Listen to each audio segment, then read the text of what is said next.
दोस्तों स्वागत है आपके अपने चैनल सिविल साइड विजिट में।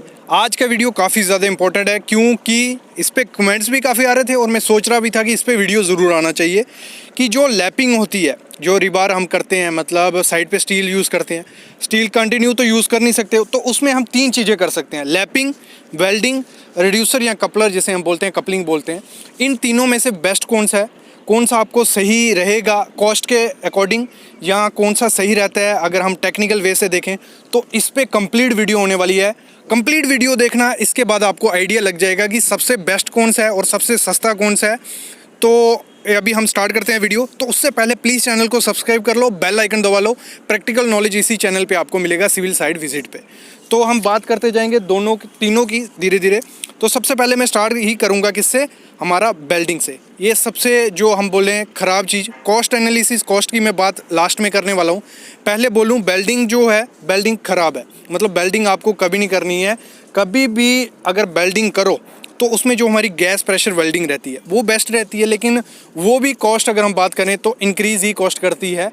जब हम सिंपल बेल्डिंग करते हैं, जैसे आप सामने देख रहे हो, सिंपल बेल्डिंग जब भी हम करते हैं तो होता क्या है, जो स्टील होता है हमारा, उसकी प्रॉपर्टीज़ काफ़ी ज़्यादा चेंज हो जाती हैं। स्टील हमारा आता है डक्टाइल, रेजिस्टेंट कर मतलब टेंसाइल होता है, जब उस पर लोड पड़ेगा वो खींचेगा। लेकिन जब हम उसमें बेल्डिंग कर देंगे तो बेल्डिंग से होता क्या है, वो स्टील आपका डक्टाइल हो जाता है। मतलब जब फ्यूचर में उस पर लोड पड़ेगा वो एकदम से ब्रिटल हो जाता है, टूट जाएगा। तो कभी भी आपको घर पे, आप घर की कंस्ट्रक्शन करवा रहे हो जहाँ आपको कॉन्ट्रैक्टर बोलता है कि बेल्डिंग करो, बेल्डिंग आपको कभी नहीं करनी है। बेल्डिंग सख्त मना है। अगर बेल्डिंग करते भी हो तो गैस प्रेशर वेल्डिंग करो। अगर वो करने जाओगे वो काफ़ी ज़्यादा महंगी पड़ती है।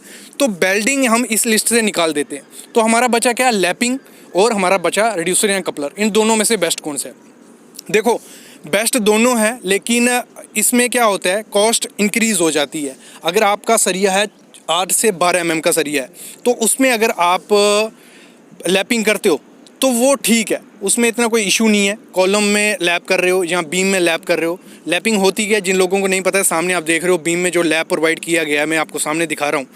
तो लैपिंग अगर आप लोग करते हो तो लैपिंग एक्सेप्टेबल है। कहाँ से लेके कहाँ तक, 6 mm का बार है, 8 mm का बार है या 12 mm का बार है, तो उसमें लैप प्रोवाइड करो। लेकिन लैपिंग जब प्रोवाइड करो तो उसमें आपको क्या करना है, जॉगल जो होती है, मतलब क्या होना चाहिए, अगर ऊपर से लोड आ रहा है तो डायरेक्ट दूसरे सरिये पे वो ट्रांसफ़र होकर नीचे जाना चाहिए, ऐसा आपको प्रोवाइड करना है। उसमें जॉगल, जो वर्ड आप सुन रहे हो, जो आपने बेंड देखा होगा, मैं पहले वीडियो ले आया हूँ उस पर, जॉगल क्या होती है।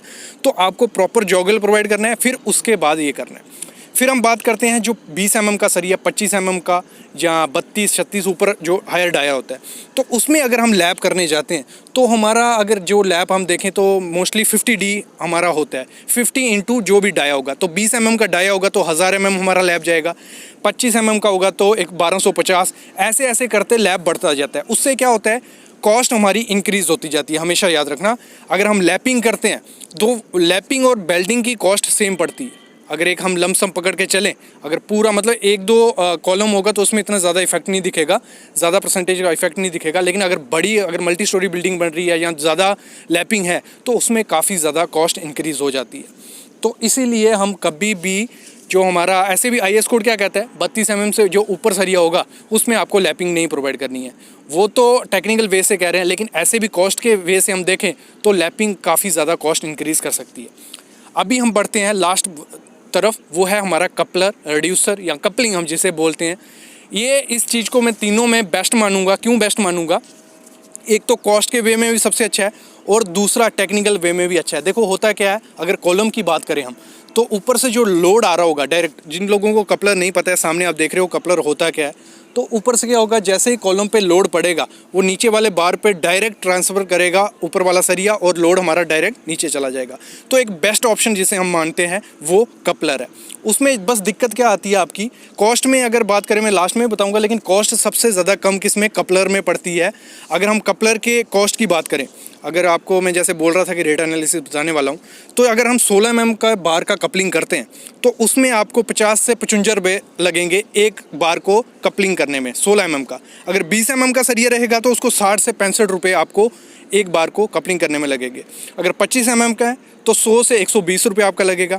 अगर 32 mm का है 180 से 190 रुपये आपको कपलर लगाने में लगेगा। उसमें सब कॉस्ट आ गई, लेबर कॉस्ट आ गई, उसमें हमारा कपलर का कॉस्ट आ गया। और अगर 36 mm का है 250 से आपका 260 या 70 रुपये उसमें चार्ज लग जाता है। और ये चार्ज डिक्रीज़ भी हो सकता है अगर आपको कपलर सस्ता मिल गया, जहाँ आपके एरिया में जो लेबर कॉस्ट है इसका वो हो गया। क्योंकि अगर छोटी मोटी बिल्डिंग होगी उधर तो हम लैब पे ही जाएंगे, लेकिन एज ए साइट इंजीनियर अगर आपको कॉस्ट डिक्रीज़ करनी है तो coupler is the best option. क्यों? क्योंकि इसमें आपकी कॉस्ट भी कम लगेगी और टेक्निकल वे से देखें हम, जो लोड ऊपर से आएगा वो डायरेक्ट नीचे भी ट्रांसफ़र हो जाएगा।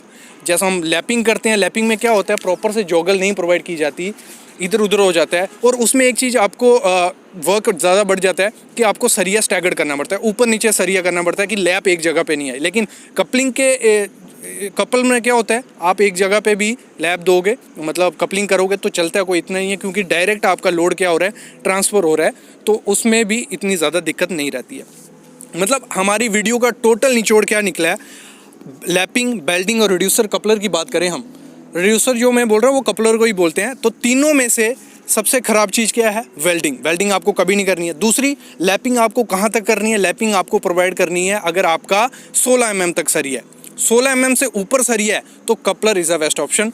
क्योंकि लेकिन आपको उसके लिए क्या होगा, वो जो हम चूड़ी बनाते हैं वो चूड़ी बनानी पड़ेगी और कपलर मंगा लोगे। अगर बड़ा प्रोजेक्ट है तो हमेशा आपको कपलर के साथ जाना चाहिए, टाइम के साथ टाइम बदलना चाहिए आपको। और फिर हम बात करते हैं इन तीनों की डिसएडवांटेजेस की। तो बेल्डिंग में क्या होता है, हमारा सरिया डक्टाइल हो जाता है, ब्रिटल हो जाता है, और वो टूटने के चांसेस, फेलियर होने के चांसेस काफ़ी ज़्यादा इंक्रीज़ हो जाते हैं। वैसे अगर हम लैपिंग में जाए, लैपिंग में क्या होता है, जब हम 16 डाया से ऊपर जाते हैं 25, 20 या 32 में, तो उसमें लैप लंबा हो गया, वो खर्चा बढ़ा। और जब आप उसमें कंक्रीटिंग करोगे, क्योंकि जब लैप आएगा तो उसको लैप को पूरा सही तरीके से बिठाने के चक्कर में क्या होता है, लैप बिठाया, वो जो स्पेसिंग होगी, जो सरिये के बीच में स्पेसिंग रहती है वो कम हो जाएगी। जब हमारी स्टीरअप या टाइल्स आएंगी तो वो भी जगह ले लेंगी, और जब कंक्रीटिंग होगी तो उसमें ना तो आपका वाइब्रेटर अच्छे से घुस पाएगा, हनी कॉम के चांसेस बढ़ जाते हैं, और वर्कमैनशिप काफ़ी ज़्यादा स्लो हो जाती है। तो उस चक्कर में क्या करते हैं, कंक्रीट को थोड़ा वर्केबिलिटी बनाने के लिए ढीला करते हैं, उससे कंक्रीट की स्ट्रेंथ भी डिक्रीज़ होती जाती है। तो लैपिंग के केस में ये काफ़ी चीज़ें देखी जाती हैं कि मतलब हनीकॉम और खर्चा ज़्यादा बढ़ जाता है। और कपलर की बात करें, वहाँ आपकी जगह भी बचेगी, क्योंकि डायरेक्ट सरिये पे वो आएगा, और वहाँ जगह भी बचेगी, कॉस्ट भी डिक्रीज़ होगी। तो ये चीज़ है, तीनों में ये डिफरेंस है, और तीनों का आपको पता चल गया होगा कि बेस्ट कौन सा है और क्या क्या चीज़ें आपको उसमें ध्यान रखनी है जब भी आप कपलिंग प्रोवाइड करो। बाकी ये चीज़ देख लेना है, जब भी कपलर लो अच्छी कंपनी का आपको लेना है। इंडिया मार्ट में आप सर्च कर सकते हो, वहाँ से आपको कपलर अच्छा मिल जाएगा। बाकी बेल्डिंग की तरफ आपको कभी नहीं जाना है। कंस्ट्रक्शन, किसी भी कंस्ट्रक्शन में जाओगे, बिल्डिंग कंस्ट्रक्शन या टनलिंग वगैरह में, हर जगह ये टॉपिक काफ़ी ज़्यादा इंपॉर्टेंट है। ब्रिक वर्क होती है जब तब काट खोना देखा जाता है, जब प्लास्टरिंग होती है तब देखा जाता है, कोई भी काम होगा उसमें काट खोना देखा जाता है। सामने वाला आपने इंस्ट्रूमेंट देखा ही होगा, कैसे हम गुनिया करते हैं वो मैं आज आपको बताऊंगा। पहले मैं आपको दिखा देता हूँ कि साइड पे कैसे करते हैं हम। देखो गुनिया हो रहा क्या है, किसी भी चीज़ को मतलब राइट एंगल में करना एक इम्पॉर्टेंट चीज़ है कंस्ट्रक्शन लाइन में। अगर वो राइट एंगल में नहीं होगा, एक तो वो देखने में ख़राब दिखेगा, दूसरा उसका वो लोड बेरिंग में भी उसमें डिफरेंट आ सकता है अगर उसको प्रॉपर वे से नहीं किया। इसके लिए मैं आपको थ्योरेटिकल पार्ट इसका दिखाता हूँ कि कैसे हम करते हैं और क्यों ज़रूरी है। एक एग्जाम्पल लेके मैं आपको बताता हूँ। तो देखो, एक ब्रिक वर्क का मैंने लिया, एक रूम है हमारा, जहाँ दुकान ले लो, उसकी दुकान है ये, ठीक है, ये इसका शटर आ गया। तो इसकी दीवारें कैसी सीधी जाएंगी वो कैसे हमें पता चलेगा। जहाँ देखो क्या होगा, जब एक बार दीवार तो होगी, चलो उसको जो भी लाइन मारी मगारी, जब प्लास्टर करेंगे अगर थोड़ी भी डेविएशन होगी दीवार में वो हमें पता चल जाएगी। इससे क्या होता है हमारा प्लास्टरिंग का, एक मैं इधर आपको दिखाता हूं, ठीक है।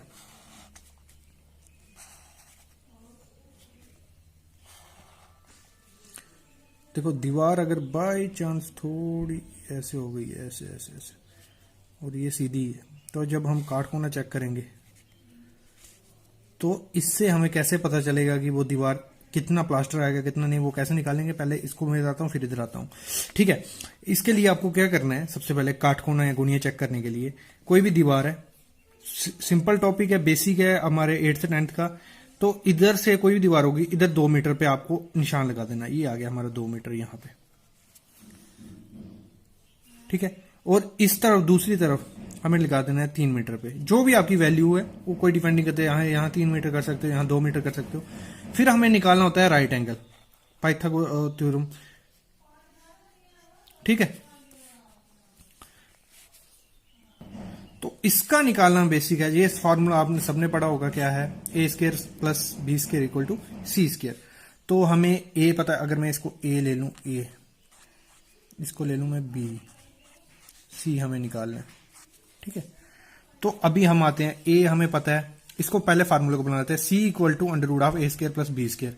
तो ए आ गया हमारा 2, ठीक है, बी आ गया हमारा 3, ये हो गया। अभी सी निकल जाएगा इसलिए यहां से, C equal to under root of 4 plus 9 कितना हो गया 13, और 13 का अंडर रूट करेंगे हम, आ गया सी इक्वल टू 3.60, ये निकल गया हमारा सी, ये आ गया हमारा 3.60।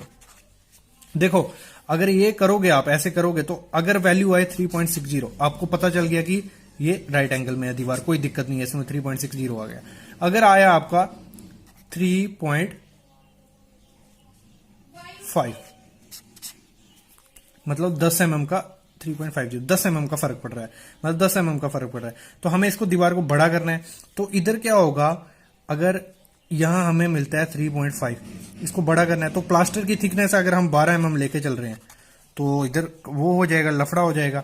तो जहां तो रूम आपको छोटा करना पड़ेगा, यहाँ क्या होगा, एक तरफ, दोनों तरफ थोड़ा थोड़ा प्लास्टर कम करना है, और वो आपका काट कोना बराबर हो जाएगा दीवार का। तो यही चीज मेनली हम देखते हैं काट कोना करने के लिए, कि हमारा जो भी दीवार होगी वो राइट एंगल में आए, या जब प्लास्टर करेंगे वो राइट एंगल में आए। तो बेसिक फंडा रहता है, बेसिक जो फार्मूला है हमने 8th 10th में पढ़ा हुआ है, क्या करना है, C equal to A plus A square plus B square का अंडर रूट, ये करना है आपको। तो आपका इजिली निकल जाएगा कि आपको किस हिसाब से कहां जाना है, क्या करना है। वैसे इसी दीवार के लिए देखना होगा तो हम यहां से ले लेंगे 3 मीटर, यहां से 4 मीटर, तो उसका सेम अंडर रूट करेंगे, C equal to 3 square plus 4 square, जो भी वैल्यू आएगी आपको उतनी आनी चाहिए। अगर नहीं आएगी तो आपको दीवार को, मतलब जो प्लास्टर कर रहे होंगे या दीवार कर रहे होंगे, तो उसको छोटा बड़ा कर देना है, मतलब अंदर का डिस्टेंस मैनेज कर लेना है। तो गाइस ये था छोटा सा टॉपिक, लेकिन काफी इंपॉर्टेंट टॉपिक है, साइड पे काफी जगह यूज होगा, कि हम गुणिया कैसे चेक करते हैं। Thank you guys.